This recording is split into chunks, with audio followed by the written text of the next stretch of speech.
I recently had a closing with a lady who was referred to me by a seller that I had back from like 2017, 2018. She lived right down the road from this lady, and she remembered me 5-6 years later, and she reached out to me.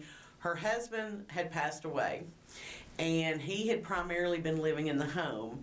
It's kind of a weird situation. She was living in Louisiana, and he was living up here, but he recently passed away. So she came up here. They had some tenants in the home that she had to evict, had to get the home cleaned up, repaired, ready to go on the market.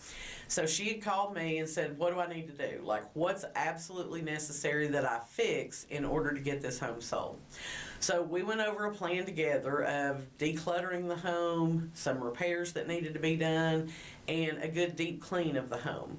So we did all that. We got our professional photos. We go on the market. We get under contract, and everything was going great. Like, the buyer is so enthusiastic about this property. They didn't even have a home inspection done. That's one of those deals that you just know you're going to get to closing on. And a week before closing, the title company reaches out to us and says that the deceased husband had took out a second mortgage through HUD, and we needed to get a payoff on it. We had no clue about this mortgage. My client was very upset that she didn't know anything about it. He had took it out apparently like 3 months before they had gotten married, and she got on the deed to the home.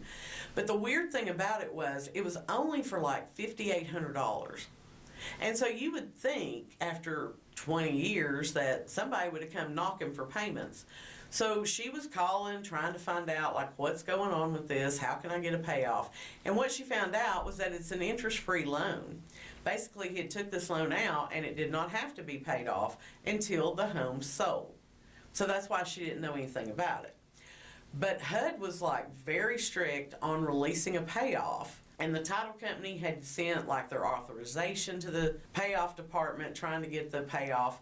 And she come back to my seller and said, they're not going to send me a payoff. You're going to have to get it. Gave her no guidance other than an 800 number to call. So for 4 days, we had to postpone closing, by the way. But for 4 days, my seller is on the phone. And every day that she calls, she gets like a little bit more of information.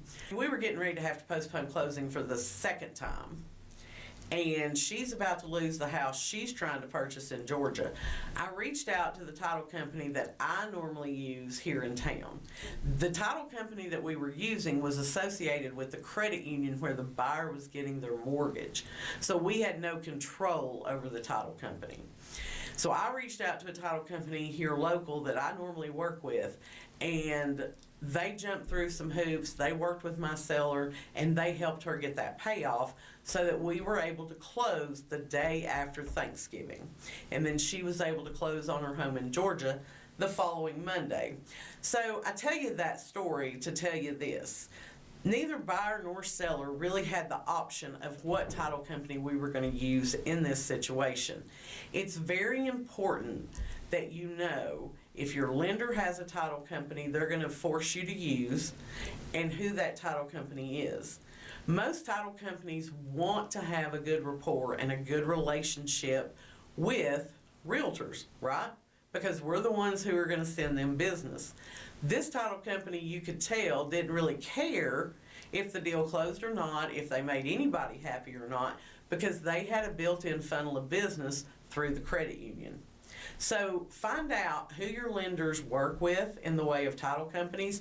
Talk to your realtor and ask them who they prefer to work with, because these are things that we do on a daily basis, and we can tell you who's going to make the transaction go as smooth as possible and who's going to throw some roadblocks up along the way.